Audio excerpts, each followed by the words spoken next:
Big boss 82ನೇ ಸಂಚಿಕೆ. ಮೊದಲ ಭಾಗದಲ್ಲಿ ಕೋತಿ ವೇಷದಲ್ಲಿರುವ ಚಂದನ್ ಬಾಳೆಹಣ್ಣು ಕಮ್ಮಿಯಾಗುತ್ತಿದೆ, ಯಾರೋ ತಿಂದಿದ್ದಾರೆ ಎಂದು ಆನಂದ್ ಹತ್ರ ಹೇಳ್ತಾರೆ. ಆನಂದ್ ಅದಕ್ಕೆ ನೀನೇ ತಿಂದಿರಬೇಕು ಎಂದು ಹೇಳುತ್ತಾರೆ. ಇನ್ನೊಂದೆಡೆ ಗೌತಮಿ ನಾಗವಲ್ಲಿಯ ತರ ರಾಮನಾಥ ಎಂದು ಅಯ್ಯಪ್ಪಗೆ ಹತ್ತಿರವಾಗಲು ಪ್ರಯತ್ನಿಸುತ್ತಾರೆ. ಮಾತಿನಿಂದ ಕೆಳದಿದ್ದಾಗ ಬಲವಂತ ಕೂಡ ಮಾಡ್ತಾಳೆ. ಆಗ ಮನೆಯವರೆಲ್ಲರೂ ಸೀರಿಯಸ್ ಆಗಿ ಅಯ್ಯಪ್ಪ ಮತ್ತು ಗೌತಮಿಗೆ ನೋಡ್ತಾರೆ. ನಂತರ ಚಂದನ್ ತನ್ನ ಬಾಳೆಹಣ್ಣು ತಿಂದಿದ್ದಕ್ಕೆ ಮನೆಯವರಿಗೆಲ್ಲ ಬೈಯುತ್ತಾನೆ. ಆನಂದ್ ಮತ್ತು ಶ್ರುತಿ ಚಂದನ್ಗೆ ಸಮಾಧಾನ ಪಡಿಸುತ್ತಾರೆ. ನಂತರ ಮಧ್ಯರಾತ್ರಿ ನಾಗವಲ್ಲಿ ಹಾಡಿಗೆ ಗೌತಮಿ ಡ್ಯಾನ್ಸ್ ಮಾಡ್ತಾರೆ. ಮನೆಯವರೆಲ್ಲ ಮೊದಲು ಭಯಭೀತರಾಗ್ತಾರೆ. ನಂತರ ಆನಂದ್ ಕೂಡ ಗೌತಮಿಗೆ ಸಾಥ್ ಕೊಡ್ತಾರೆ. ಕೊನೆಗೆ ಮನೆಯವರೆಲ್ಲ ನಕ್ಕಿ ಸುಮ್ಮನಾಗ್ತಾರೆ. ಮಾರನೇ ದಿನ ಬೆಳಿಗ್ಗೆ ಎಲ್ಲರೂ ಎದ್ದ ನಂತರ ಸೋಲ್ಜರ್ ಅಯ್ಯಪ್ಪ ಎಲ್ಲರ ಹತ್ತಿರ ವ್ಯಾಯಾಮ ಮಾಡಿಸ್ತಾರೆ. ನಂತರ ರೆಹಮಾನ್ ಬೆಳಿಗ್ಗೆ ಮನೆಯ ಆಗುಹೋಗುಗಳ ಬಗ್ಗೆ ಸುದ್ದಿಯನ್ನು ಬಿಗ್ ಬಾಸ್ಗೆ ತಿಳಿಸ್ತಾರೆ.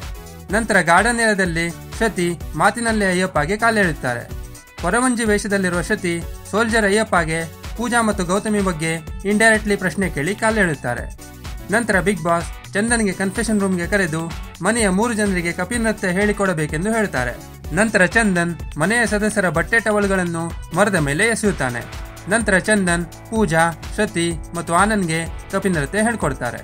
ನಂತರ ಪೂಜಾ ತನಗಾಗಿ ಒಂದು ಹಾಡು ಹಾಕುವಂತೆ ಬಿಗ್ ಬಾಸ್ಗೆ ಕೇಳಿಕೊಳ್ಳುತ್ತಾರೆ.